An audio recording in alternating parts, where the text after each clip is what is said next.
নূর আমিন সাহেবকে এখন বক্তব্য রাখার সুযোগ দিয়ে আমি আমার বক্তব্য এখানে শেষ করলাম। খোদা হাফেজ। বাংলাদেশ জিন্দাবাদ। এটা তো মানুষ বেশি এই মার্কা আছে, এই আগামীতে নির্বাচিত হবে মার্কা আছে।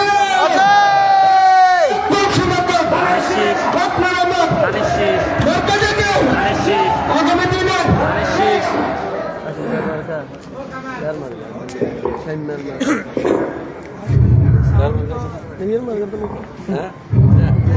বিসমিল্লাহির রহমানির রহিম। বাংলাদেশ জাতীয়তাবাদী দল 15 নং হাটকান্দি ইউনিয়ন কর্তৃক 15 নং ওয়াইদপুর ইউনিয়ন কর্তৃক আয়োজিত আজকের এই বর্ধিত সভা সম্মানিত সভাপতি ইউনিয়নের বারবার নির্বাচিত জনপ্রিয় চেয়ারম্যান জনাব সালাউদ্দিন ভাই, উপস্থিত সম্মানিত নেতৃবৃন্দ, উপস্থিত আছেন অত্র এলাকার মুরব্বিয়ান, ছাত্রদল, যুবদল, স্বেচ্ছাসেবক দল, শ্রমিক দল, কৃষক দলের ভাইরা, আসসালামু আলাইকুম ওয়া রাহমাতুল্লাহ। ওয়ালাইকুম আসসালাম ওয়া রাহমাতুল্লাহ। আমি সর্বপ্রথম মহান রব্বুল আলামিনের দরবারে শুকরিয়া জ্ঞাপন করছি। আল্লাহ পাক আজকে আপনাদের এখানে আসার আমাকে তৌফিক দান করেছেন, আলহামদুলিল্লাহ। শ্রদ্ধার সাথে স্মরণ করছি আমাদের প্রিয় নেতা, বাংলাদেশ জাতীয়তাবাদী দলের প্রতিষ্ঠাতা শহীদ রাষ্ট্রপতি জিয়াউর রহমানকে। আল্লাহ যেন আমাদের নেতাকে জান্নাতবাসী করে। শ্রদ্ধার সাথে স্মরণ করছি আমাদের প্রিয় নেত্রী দেশনেত্রী বেগম খালেদা জিয়াকে। আল্লাহ যেন আমাদের নেত্রীকে জান্নাতবাসী করেন। আমরা দোয়া করি আমাদের প্রিয় নেতা আগামীর বাংলাদেশ জনাব তারেক রহমানের জন্য আল্লাহ যেন আমাদের নেতাকে সুস্থতা দান করেন। আগামী দিনের বাংলাদেশের যে নেতৃত্বের শূন্যতা সৃষ্টি হয়েছে, সেই শূন্যতা যেন আমাদের নেতা পূরণ করতে পারেন। প্রিয় ভাইরা আমার, আমরা আজকে বাংলাদেশ জাতীয়তাবাদী দল 15 নং ওয়াইদপুর ইউনিয়ন সভা ডেকেছে, বর্ধিত সভা। বর্ধিত সভার মধ্যে আমাদের যে আলোচনা দরকার, সে আলোচনার জন্য দীর্ঘ সময়ের দরকার ছিল। আপনারা সেই 5টা থেকে এখন প্রায় 9টা 10টার কাছাকাছি মনে হয় অনেকক্ষণ কষ্ট করেছেন, সেহেতু আমি লম্বা বক্তব্য দেব না। আমরা শুধু বলবো আমাদের নেত্রী যে 30 ডিসেম্বর ইন্তেকাল করেছেন, আমাদের নেত্রীর জন্য আমরা দোয়া করব। দোয়ার পাশাপাশি আমাদের নেত্রীর রেখে যাওয়া দানের শীষ প্রতীককে আমরা জনপ্রিয় এবং জয়যুক্ত করার জন্য চেষ্টা করতে হবে ইনশাআল্লাহ। তাহলে আমাদের নেত্রীর আত্মা শান্তি পাবে। আমাদের নেতা শহীদ রাষ্ট্রপতি জিয়াউর রহমানের আত্মা শান্তি পাবে যদি আমরা তার রেখে যাওয়া দলকে জনপ্রিয় করতে পারি, তার রেখে যাওয়া দানের শীষকে জয়যুক্ত করতে পারি।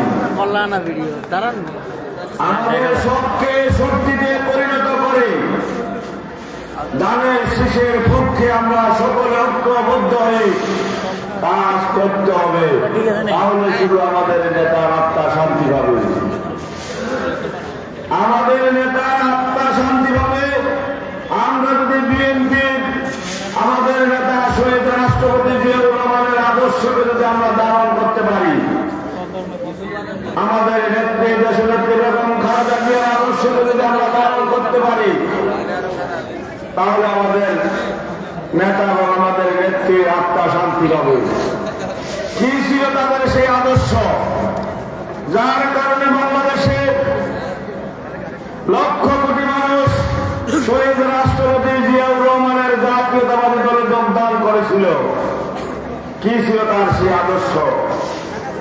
আদর্শ ছিল শ্রদ্ধা, সম্মান, ভালোবাসা।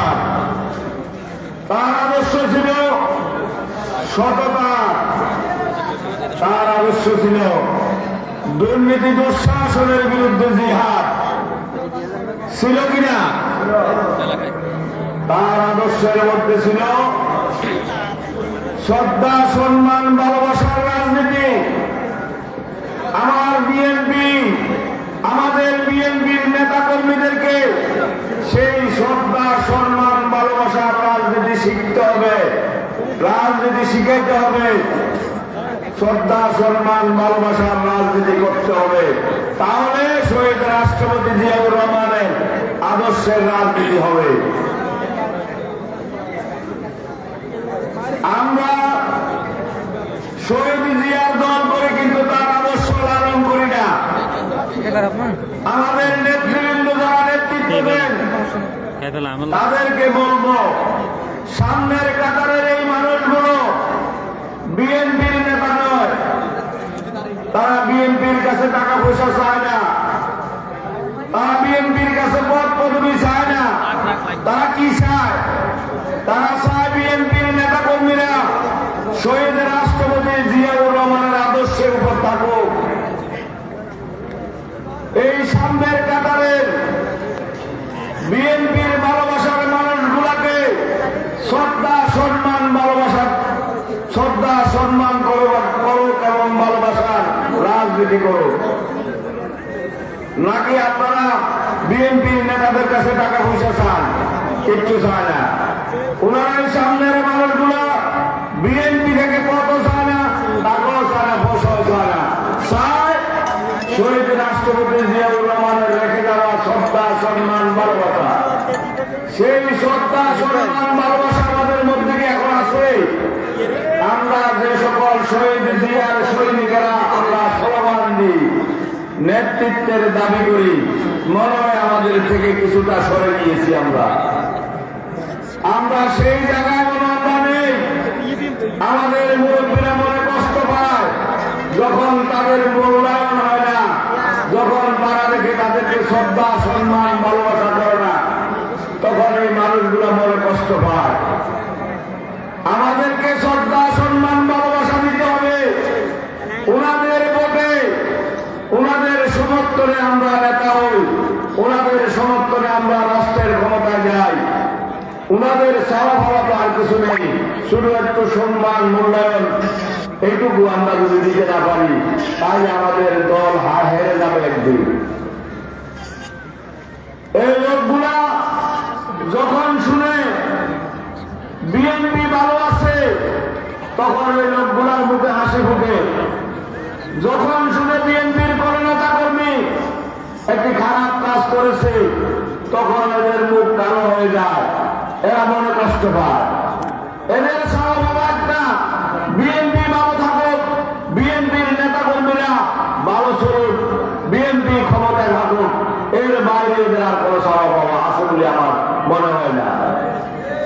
সুতরাং আপনাদেরকে যারা অক্সিজেন দিয়ে বেঁচে রাখে, এই সকল মানুষকে মূল্যায়ন করতে শিখতে হবে আমাদেরকে। এক।